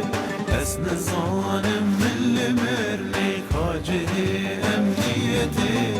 أسوك إيدي بوجود أهل العب وغفلتي أسنى الظالم من المرني خاجه أمنيتي حمد وشكر من دوام هربوها بونا بهنا من رجايا وتمنايا من عزايد قردنا گر خداني قلناها بمجندد وكي من هنا عردك دي غيري وانينا خداي من ببتي هندي مخلوقي في كوني محتاجي لطفاتنا يا دنيا يا اختيار كات او نتناف لستاتنا همي سجدة وركوعت من برازي بوناتنا دال حشر وميزانا ما نبايا هلاكتي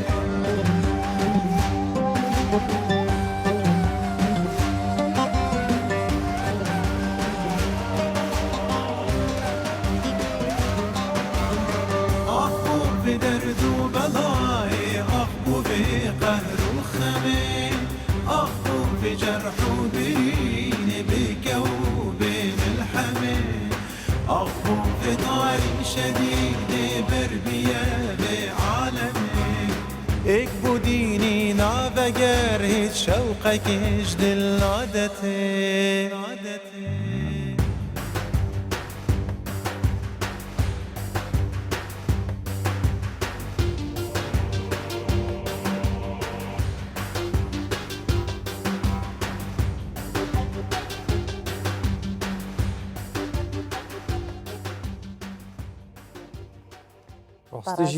ڕاستیژی هێدەست خوشیەیە هەم بۆ ڕێناس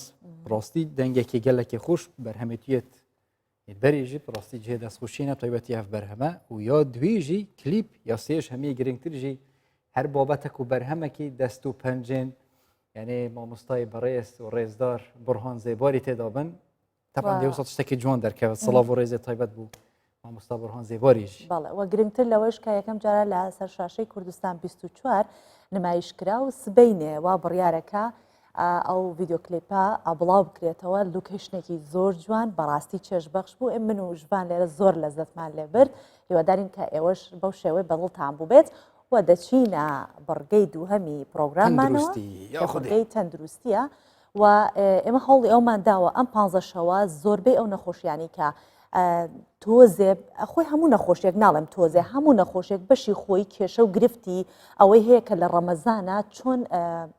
چارەسەرەکانی تیادا بەکار بهێنرێت و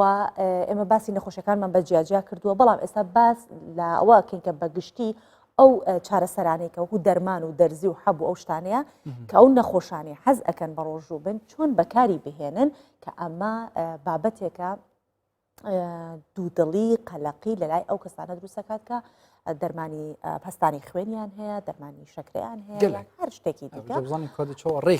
بەڵێ بۆ ئەوەش پێویستمان بۆیە کە حتمما لەگەڵ پسپۆڕێکە قسە بکەین و پرسیاری لێ بکەین ئێمەش بانگێشتی دکتۆر چالاکەریمان کردووە کە پزیشکی دەرمانسازە بە خێرهاتی بۆ ناوەستەدوی گەلە بخێراتی و ڕەمەزانەوە پیرۆز دیری هەمی نەخۆشییا بن ئەز هەم باش وێ پرسیارەی دەست پێ بکەم کیش نەخۆش یعنی چەند بەشێت دەرمانە هەبن ئەو وێت یەکجاریش ڕۆژی گرتنی دیرکەوت بۆ نمونە مێهەی ڕۆژێ دو جارە دەرمانات خۆت مێهەی ڕۆژێ زێدەتر مێهەی ڕۆژێ جارێکی کیش کشوانە سەروی ڕۆژی گرتن قەدەغەیە تایبەتی ژالیە تەندروستیوە لە سەرەتادا میست ئاماژە بەوە بکەم کە بەداخەوە هۆشیاری بەکارهێنانی دەرمان لای تاکی ئەمە لە نزمیە هۆشیارەکەی نەخۆش زۆر جار دەرمان بەکاری هێنێ مەگەر لە ڕەمەزان دەرچین ینی پێش ڕەمەزان و پاش ڕەمەزان و یان زەمانی کە ڕەمەزان نییە نەخۆش دەرمان لە کاتی ناپێویست بەکارهێنێ ینی بۆ شتێکی ئەگەر بەسیتیش بێت زۆر جار دەرمان بەکارهێنێ ئەمە جگەلەوەی بەبێ ڕاچێتە ئەمە جگەلەوەی کە زۆر جار بەڕاچێتەشەوە کە پێویستێتی بەکاری بێنێ دیسان و هەر غەڵەت بەکارهێنێ نەخۆش بە نمونە وەریگرین نەخۆش کاچێتە لای دکتۆر کە دەرمانەکەی بۆ نووسێ بەڕاوێژ لەگەڵ دکتۆر ئەچێتە دەرمانخانە بە نمونە ئامۆکسیلینێکی بۆ نووسرێ ئەنووسرێ ڕۆژی سێ جار بەکاری بێنە وا ئەوترێ کە سێجارەکە کە ئەڵە ڕۆژی ڕۆژ لێرە مەبەستی شەو ڕۆژێکە کە 24 کاتژمێرە کە تەقسیمی سەیەکی ئەبێتە 8 ساعت جارێ بەڵام بەداخەوە تاکی مە بە شێوەیەکی گشتی وایە سێجارەکە بەکاری هێنێ بەڵام لەگەڵ ژەمەکانە ژەمەکەشکەی بەنمونە بەیانیان لەوانێ جاری وایە هەشتا جاری وایە دەیە لە خەوەڵەسێ ژەمێکێخوا نیوەڕۆ لەوانێ دوانزەیەک کە ئەبێتە 3 ساعت ئێوارەش 5 ساعت دوایەوە لەوانێ حوتوەش بیخوا ئەمە بە تەواتی غەڵەتە بوو چ ڤەگەرت مۆدەم دکتۆر یانێ بوو پەیوەندیەکە بۆش نێڤبەرەوە نەخۆش و دکتۆری دانینە یانژیل سەر تاکی بخۆت مینێت ئەمە دوولایەنێ یەک ڕاستی یەک لەسەر نەخۆشەکە کە پێوترێ ڕۆژی سێجا بەکاری بێنە زۆر جا پێشێ وترێ بەڵام خۆی ئیهمالە دووش تا ئێستا بەڕاستی سێکتەری تەندروستی بەگشتی نەیتوانیوە کۆنتترۆڵی تەواوی فەردی بەنمونە پزیشکیا دەرمانسازیان لایەنەکانی تر بکە کەوا بکە مافی نەخۆش پارێزراوە بێت چکە بەجددی تا ئێستا نەخۆشی ئەمە ئاگادار نییە لەوەی کەەوە مافی هەیە نازانم ڕاستی تا کە بەپێی یاسا مافی دیاری کراوە یان نا بابێ مۆسەر ئەوەی کە بۆچی وادانراوە کە نەخۆش کە ئەڵێ سێجار بەکاری بێنە کاتەکان دیاری کرا بەنمونە بێ 8 ساعت جارێ بێ کە ئەڵی سێجار کە ئەڵی دوجار 12 ساعت جارێ بێ شتێک هەیە لە زانستی دەرمانسازیە پێڵن تی هەڵف لایف واتە نیوەتەمەنی دەرمان ئەمە چییە؟ ئەمە دیاری ئەکا کە ئەو دەرمانە کە ئامۆکسیلیمان بنمونە وەرگرت کە دیاری ئەکا بنمونە ئەڵێ 8 ساعت جارێک ئەبێ حەبێک بەکار بێنیت یعنی کە حەبی یەکەمت خوارد 8 ساعت دوای ئەوە ئەبێ حەبی دووەم بەکار بێنیت تی هەڵفلایف ئێستا بنمونە ئامۆکسیلین ئەمە حەزەکەم ینی ئەگەر بینەر بە تەواویش لی تێنەگە بەڵام بزانێت کە بۆچی بڵێ بزەبت بۆ ینی کە تۆ نابێ بنمونە 8 ساعت وتراوە کە وەرەگری بۆ نابێت 6 ساعت بێ و بۆ نابێت 10 ساعت بێ یان 3 ساعت بێ نیوە تەمەنی ئامۆکسیلین 1 ساعتە ئەمە یعنی چی؟ ینی ئامۆکسیلینێک کە تۆ ئەی خۆی 500 میلیگرام لە ناو لەشە دوای 1 ساعت نیوەی لە لەش دەرەچێ یعنی لە لەشە چێتە دەرەوە 250 چێتە دەرەوە 250 مێنێتەوە دوای سعاتێکی تر ئەو 250 دیسان نیوێ ڕوە یعنی 125 مێنێتەوە یەک لەسەر 4 مێنێتەوە دوای سعاتێکی تر هەتا چی هەتا 8 ساعت ناو لەشت ئەو دەرمانی تیان نامێنێت تۆ بێت جورعەیەکی تر بەکاربێنی یعنی ئەگەر تۆ 2 ساعت تاخیرتر بێتە 10 ساعت بەکاری بێنی ئەو 2 ساعتە لەشت بێ ئەو دەرمانە بێ لەوانەیە ئەو ئیلتیابەی کە هەتا کەواتە ئێمە نەخۆشمان هەیە مەجبورە بە ڕۆژوو شەبێت ڕێگەشی پێدراوە پزیشک بوتێتی بە ڕۆژوو بە بەڵام دەرمانەکەی بە 3 جار بەکاری بێنێ 2 جار بەکارێنێ یەک لە پارشێ و لە بەربانک خۆی ڕۆژووگرتن زەرەری هەیە بۆی بەڵێ بێگومان ئەمە شتێکە یعنی مەجای یارمەتیتیان نییە بێسوودە و دەرمانە بێسوود نییە بەڵام ئەو سوودە بە تەواوەتی ناگەێنێ و لەوانەشە یعنی تۆ ئێستا کەوتم 8 ساعت ئەبێ جورعی دووەم وەرگری کە 10 ساعت تاخیرت کرد لەوانەیە ئەو ئیلتیابە لەو باوەیە زیانەکەی خۆی بگەێنێ لەوانەیە کە تۆ کۆرسەکەت بۆ دانراوە بۆ هەفتەیەک سوودی نەبێت یعنی ئیسفادە لەوانەشە ینی چۆن هەڵی بیگرێ بەڵام خۆی ڕۆژووگرتن بۆ ئینسانی ساغ سوودی هەیە ئەوە هیچ ینی شتەکە زانستیان تەجروبە کراوە کە سوودی هەیە ئینسانی نەخۆشیش ئەوەی کە نەخۆشە هەندێکیان نەتوانن بە ڕۆژوو بن بە تایبەتی ئەوانی کە نخۆشی درێژخایەنیان هەیە و لە قۆناغی سەرەتایەکانن ئێستا بە نمونە هەیە تووشی زەخت بووە بەڵام لە قۆناغی سەرەتا ینی تازێ نەخۆشیەکە بۆی دەرمانەکە ڕۆژی یەک جار بەکارهێنێ ینی تۆ پێویست ئاسایی ئەگەر بە نمونە ئێوارەیە شەو یا بەیانەکەی بەکاری بێنی پێش دیسانەوە ینی هیچ تاسیر ناکەم یان هەیە دوو جار بەکارهێنێ احتیادیە پێش بەڵام دیسانەوە ئەگەر تۆ ئەگەر دووجارەکە بێ لە 12 ساعت حالین ڕۆژوگرتن 16 ساعتە ینی ئەو سوودەی نابێ وەکەوەی کە 12 ساعت جارێ بەکاری بێنێ بۆیە ئەوانەی کەوا نەخۆشی درێژخایەنیان هەیە و لەژێر نەخۆشیەکە لەژێر کۆنتترۆڵ نییە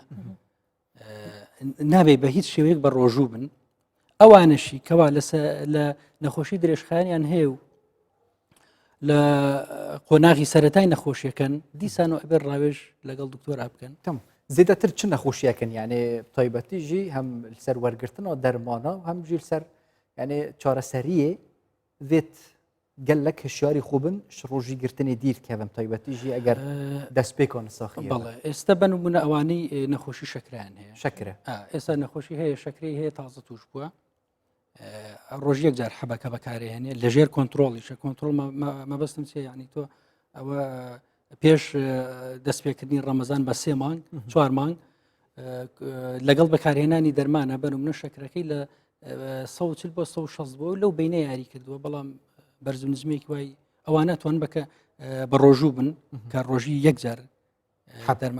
منە خۆی لەگەڵ ڕۆژوشکاتنا دوای ناخواتن توانە بەکاری بێ بەڵام ئەوانەی کەەوە بەرزی و نزمی هەیە لە دابەزین و بەرزبوون ئەوانە بە هیچ شێوەیەک چکە لەوانەیە 2 جار 3 جار دەرمانەکە بەکاربێن تۆ لە ڕۆژە بە درێژایی ئەو 16 ساعتە بە ڕۆژوویت ناتوانانی دەرمانەکە بەکاربێنی دیسانە دوایەوە کە تۆ ڕۆژەکەشکەنی دیسان کۆمەڵە شیرینی و چەوری و لەوانەیە بخۆی بۆیە ئەوانەی کەوا لەژێر کۆنتترۆڵ نین ئەسڵم پێویست بە ڕاوێژ بە دکتۆر ینی خوان ئەتوانن لە ماڵەوە بەحسەکانیان بکەن کە شارەزاشن چەند ساڵێکیانە ئەوانە نابێت بە هیچ شوەیەک بە ڕۆژ بوو نەخۆشیە دلی نەخۆشی دڵ ئەوانەی کە نەخۆشی دڵیان هەیە ئەوانەی نەخۆشی گورچیلیان هەیە یەک گورچی لێ هەیە ئەوانە هیچ پێویست ناگەچکە لەو حاڵەتە لەش پێویستی بە وەرگرتنی ئاوە باش ئەگەر هاتوو یە مصر بیر سەر ڕۆژی گرتنێ وێ بەردەوام بژش سەر وەرگرتنە دەرمانی چ چارەسەریەکە دی جێگرێ حەبە هەیە مەسەلەن یعنی نەخۆش بشێت هەم ڕۆژیا خۆشی بگرێت هەمژی چارەسەریە وەربگرش بلی حەبە خۆی بۆ نەخۆشی درێژخایەنەکان وەکوتمەوانێ ژێر کۆنتترۆلین ئەوە هیچ مەجاریتیان یانی ئەو کاتە خۆی سەرپشکە ینی بە ڕۆژوێ بیان بەڵام زیانی پێگا بەڵام تو ئێستا هەندێک نەخۆشی هەیە ئەوە نەخۆشی لە مستەڵەح زانستەکەی پێڵن کرۆنیک درێژخان ئەکیوت نەخۆشیە ئەوانەی کە لە کتوب پڕ بن بوونیسە وەکو ئینسانێکی ساغی لەوانەیە بەیانی تووشی ئیلتیهابێک بی لە قورگۆوانە کە ئەچی بۆ لای دکتۆر یان ئیلتیهابێک یان ئیسهالێکە کە دەرمانێک بەن و بنە تۆ لە جیاتیەوەی ئامۆکسلین بەکاربێنی کە ڕۆژی 3 جارە ئازیترۆمایسین بەکارهێنی ڕۆژ یەک جارێ خۆی کاتە ئەو جۆرە دەرمان ئەکرێ لەوانە دەستکاریە کرێ کاتە ئەو جۆرە دەرمانانە وا باشترێکە لە کاتی بەربانک بەکاربهێنرێت یا لە کاتی پارشێو مەبەستە ئەو دەرمانانەی کەوا بۆ نمونە یەک جارە لە بریەوەی کە 3 جاروەری بگرێت دەرمانێکی ساوکە ئەو خۆی ئاسایی هەر کاتێک بێ بەڵام کە ئەڵی یەک جار 24 ساعت ئەنجامە دیسانەوە باسی ئەوم کرد لەسەر هۆشیاری خەڵک لەسەر بەکارهێنانی کە پێشی ئەڵی ڕۆژی یەک جار بەکاری بێنە لە ڕۆژانی ئاسایی باسی ڕەمەزان ناکەم بنمونە بەیانی بەکارهێنێ ئەمڕۆ بەیانێکی بەکاری هێناوە ساعت بنمونەدا بۆ بەیانی ڕۆژی دواتر ئێوارەکەی بەکارهێنێ ئەڵێ خۆ من هەر ڕۆژ یەک جار بەکارمێنە بەڵام نەیکردو 24 ساعت ئەوە ناک ئەنجا بۆ مەسەلەی ئێستا بنمونێکێک ئەوانەی کەوا ئیلتیهابێکیان هەیە ئاساییە بەڵام ئەبێ ڕۆژی پاشتر لە هەمان کاتە بەکاری بێنەوە بنمونە ساعت 4 بەیانی لەگەڵ 3:15 لەگەڵ دەستپێکردنی ڕۆژوو لەگەڵ سەحەریا ئەیخوا بێ بەیانەکەیشی دیسانەوە هەموو ڕۆژەکانی تر لەو کاتە ئەگەر هەوسابت چەند سعات باشە جدۆهیت ناو بینەوەدا بێت یعنی نەس پێدێ ڕۆژادی ئێڤاری بۆ نمونە سعات 2:30 خواری ئەگەر ڕۆژە دیفڕا سعات 3 بخۆت بۆ نیم سعات تەسیرێکی وا ناکە بەڵام من پێم باشە ینی ئێستا خۆی لە شوێن لە وڵاتەکانی تر ینی تۆ کەم دەرمان بەکارهێنی هەموو کەسە موبایلی پێ تەوقیت دانێ چکە تۆ ئەگەر تەوقیت بەکارهێنی کە هەفتێک دەرمان بەکارهێنی چەند جارێک بێگومان ساعتێ 2 ساعت پاش پێشەکرێ دەرمانێک کە ڕۆژی سێ جارە تەوقیت دانێ 8 ساعت دەتوانانی بێک جار هەر سێ تەوقیتەکە دانێ یان 2 جارە لەو حاڵەتە هیچ غەڵەت ناکەی وەکتر بێگومان ساعتێ بۆیە ینی بەڕێکی بەکارهێنانی دەرمان لە بەرەوەی سوودەکەی بە تەواتی بکە وا باشترە لە کاتی خۆی بێ زۆر چاکە دکتۆر هەندێک دەرمان هەیە ڕێک لە خواردنەکە هەمان پێکهاتە وجودی هەیە ئەکرێ مثلەن نەخۆشێک لە کاتی بەربان ئەو دەرمانە نەخوات بەڵام لە بری ئەوە ئەو خواردنە بخوات بۆ نمونە ئۆمیگا 3 لە ماسیە هەیە با ئەو ڕۆژە ماسی بخوات ناوێت دەرمان بەکار ئەومیگا ئەو ئەوانە تاواکەری خۆراکیە تەبان ئەوانە ئۆمیگا 3 ناتوانێت نەخۆشێکە وەکو عیلاج بەکار بێت وەکو تاواکەری خۆراکی ئەتوانی چکە ئۆمیگا 3 هەر لە ئەوەی ماسی وەرگیراوە لەو حاڵەتە ئەتوانی بەڵام دەرمانێکی وان نییە تۆ بڵێ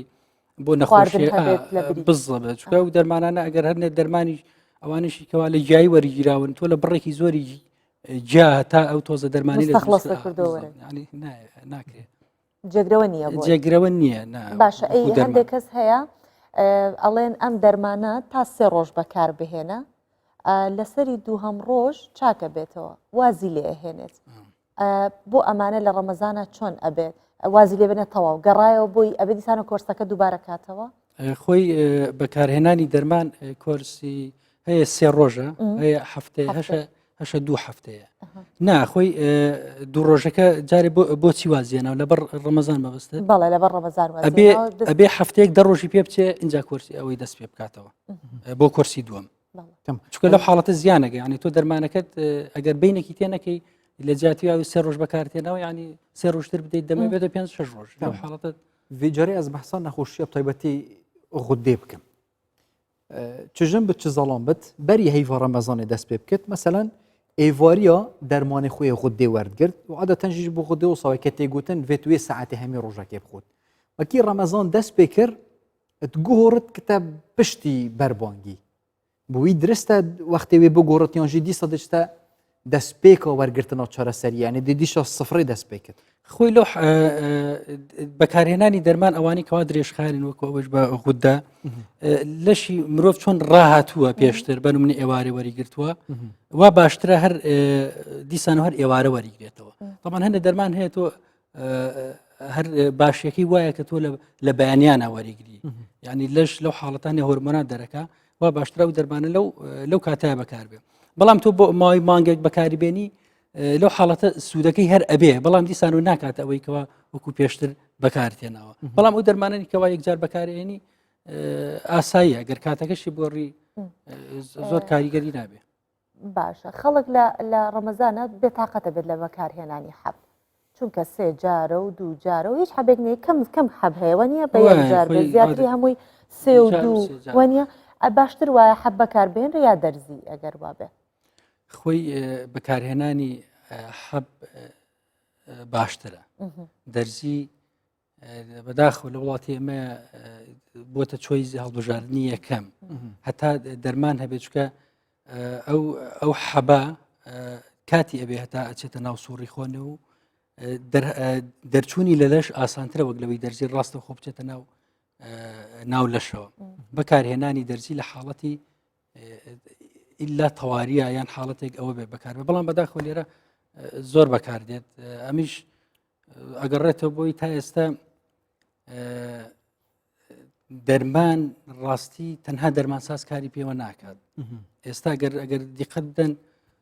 جگە لە دەرمانخانە شوێنی ناڕستمی تریشان کاری دەرمانەکەن کە هیچ لێپێچینەوە نێ و ئەمەش حەزەکەم خەڵک هەر لە ڕێی ڕاگەاندنەکانەوە ئەو هۆشیاریانیان هەبێ کە دەرمان بەبێ ڕاوێژی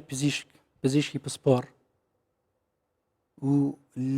لە شوێنە کە دەرمانخانە نەبوو بەکاری نێنن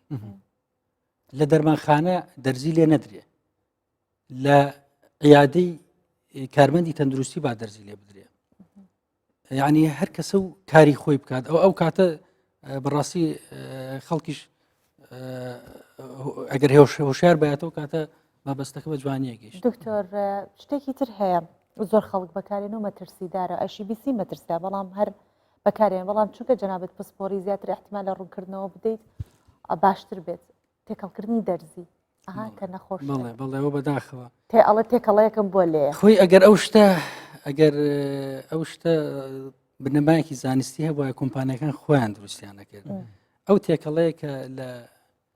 لە عیادە طبیەکان هەیە ڕاستی و زۆربەی دەکسامی سادۆنە لەگەڵ ڤۆلتارینیان ئامۆکسیلینە کە تێکەڵەکرێ ستیرۆید لێرە بەکارهێنانی ینی زۆر ئاسان کراوە ینی ستیرۆید کۆمەڵە دەرمانێکن کە کاریگەری ئەگە لە حاڵەتێکی زۆر زەرور نەبێ هەر بەکار نایە بە تایبەتی لە مناڵ ئەو ستیرۆیدانە کە وەکو دەکسامی تادۆن کە بەکارێنی بەرگری لەش دابەزێنێ بەرگری لەش دابەزێنێ بە تایبەتی کە تێکەڵێکی لەگەڵ ڤۆلتارینە ئەوە هەر ینی هیچ بنەمایەکی زانستی نییە یا لەگەڵ ئامۆکسیلینا کە تێکەڵەکەی واکە بەرگری لەشت بێهێز بێ دەرمانیش خۆی چییە وەکو لەگەڵ بەکتریایە وەکو شەڕێک وایە کە ئەو شەڕ ڕوویدا لەگەڵ دەرمانەکەیە ئەو ئازار و تاوشت دروستە بێ بەڵام ئەگەر ستیرۆید لێدا ئەو بەرگری لەشە بێهێزەکە نەخۆشەکە لەو حاڵەتەکە لێدا هەستەکە چاک بێتەوە بەڵام دوایی چەند ڕۆژێەوە دیسان و نەخۆشەکە سەرتەنێک نەخۆشیە گیرۆت کرد بزڵبێت ئەوە بەداخەوە و حاڵەتانە هەیە دکتۆر تایبەتیش ئەس بەحسەوان کەسە بکەم بە هەممی ئەوەیەکی دژی دەرمانەوە نەمەسەلەن ئەگەر تووشی نەخۆشیەکەبم خودێ نەکرد دەبێت نە ئەس دەرمانە کارنائینم ئەس ێستایلە ژیانە خو گۆڕم گۆڕینە ستایلێ ژیانێ بەرەف تەندروستتر وەتکرد کابراش نەخۆشیە دیرکەوتیان ژی ئیلەوێت دەرمانە ژی بکار بینێت گەل گۆڕینە ستایلە ژیانە خۆ خۆی ئەگەر ئینسان گۆڕینی ستایلەکەی پێش نەخۆشی بێ لە ستایلی خواردن و لە وەرزشکردنە ئەو کاتە تەمان بێگومان هەم بەرگری لەشتی بەهێزە بێ ئەم لە نەخۆشی دوورەکەوێتەوە بەڵام کە حاڵەتێک هەیە تۆ بەنمونە تووشی نەخۆشیە بی بەش ئیلتیهابات تۆ بێ دەرمانەکە بەکاربێنی چونکە ئیلتیهاباتیش ئەگەر تۆ عیلاجەکە بەکارنێنی بە ستایلی ژیان ناگۆڕێ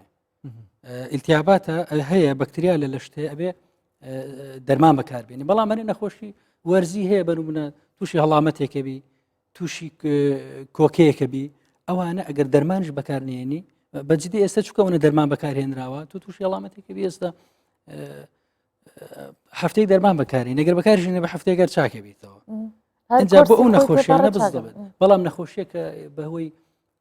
ئیلتیهابەوەیە بەهۆی هەوکردنەوەیە ئەو لەو حاڵەتانە بە ئەبێ دەرمان بەکاربێنی ئەنتیبیۆتیکەکانە بێ چون نەخۆشیەکە ئەگەر هاتو ستایلە ژیانە خو گۆڕیانێ باشە ئاساییە هەتاگەر کێم دەرمانەژی بکاربینێت وەکوت بە ئەو نەخۆشی وەرزیانە بە تایبەتی ستایلی ژیانت بگۆڕی تۆ تەبان ئەگەر وەرزش بکەیت لە نەخۆشیە بەنمونە جونگەیەکان پشت ئێشە ئەو دوورەکەویتەوە بەڵام بەکو ئەو نەخۆشیە